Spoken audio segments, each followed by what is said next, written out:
اللہ کے نبی صلی اللہ علیہ وسلم نے حضرت طلحہ رضی اللہ تعالی عنہ کو طلحۃ الجود کا لقب دیا کہ میرا طلحہ تو بڑا سخی ہے۔ صحابہ کے اندر خرچ کرنے کی صفت تھی۔ ایک موقع پر اللہ کے نبی صلی اللہ علیہ وسلم نے اعلان فرمایا کہ مال کی ضرورت ہے۔ حضرت عمر رضی اللہ تعالی عنہ کہتے ہیں کہ اتفاق سے میرے پاس کچھ مال آیا تھا، میں نے دل میں سوچا کہ آج تو میں ابوبکر سے جیت کر رہوں گا۔ گھر چلے گئے اور آدھا مال لے کر اللہ کے نبی صلی اللہ علیہ وسلم کی خدمت میں حاضر ہوئے۔ تھوڑی دیر کے بعد اللہ کے نبی صلی اللہ علیہ وسلم کی خدمت میں ابوبکر رضی اللہ تعالی عنہ تشریف لے آئے۔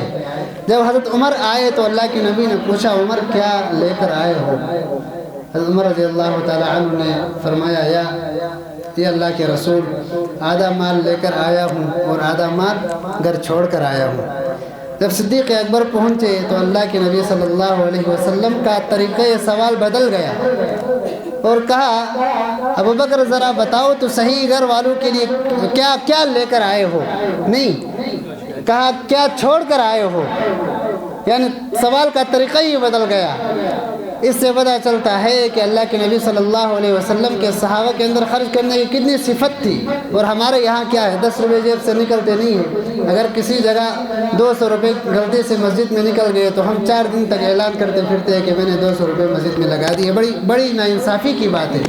اور ایک بات میں یہاں عرض کر دوں آپ حضرات کے علم میں لانے کے لیے کہ ہمارے گلگت کے اندر بہت کم مدارس ہیں جہاں رہائشی طلباء پڑھتے ہو، خاص کر شہری علاقوں میں ایک ہمارے قاضی صاحب کا مدرسہ ہے اور پھر ایک یہ دوسرا مدرسہ ہے جہاں پر تقریباً 50 کے 60 قریب تقریباً طلباء کرام یہاں پڑھتے ہیں۔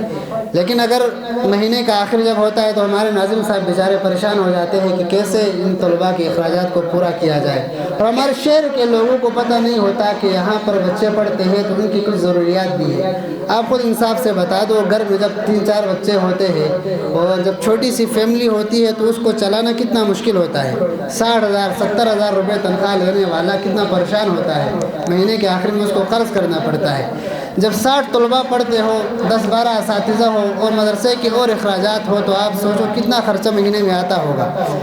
پھر ایک دوسری بات میں یہاں پر عرض کر دوں مضمون سے ہٹ کر، ہمارے یہاں اکثر لوگ یہ سوچتے ہیں کہ 30,000 روپے والا وہ خود کہتا ہے کہ 30,000 روپے میں تو میرا بڑا مشکل سے گزارا چلتا ہے، میں کیا خرچ کر دوں؟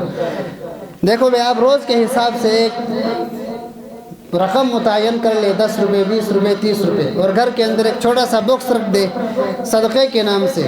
جب کوئی مصیبت آتی ہے تو ہم جلدی میں بڑے بڑے بکرے بھی ذبح کر دیتے ہیں کہ اللہ اس مصیبت کو ہٹا دے، تو آپ پہلے سے روزانہ کے حساب سے اللہ کے نام پر کچھ خرچ کرنے کی نیت کر لے تو انشاءاللہ اللہ تعالیٰ کی طرف سے آپ حضرات کے لیے بڑی برکتیں نازل ہوں گی اور آپ کے گھر والوں کے لیے بھی بڑی برکتیں نازل ہوں گی۔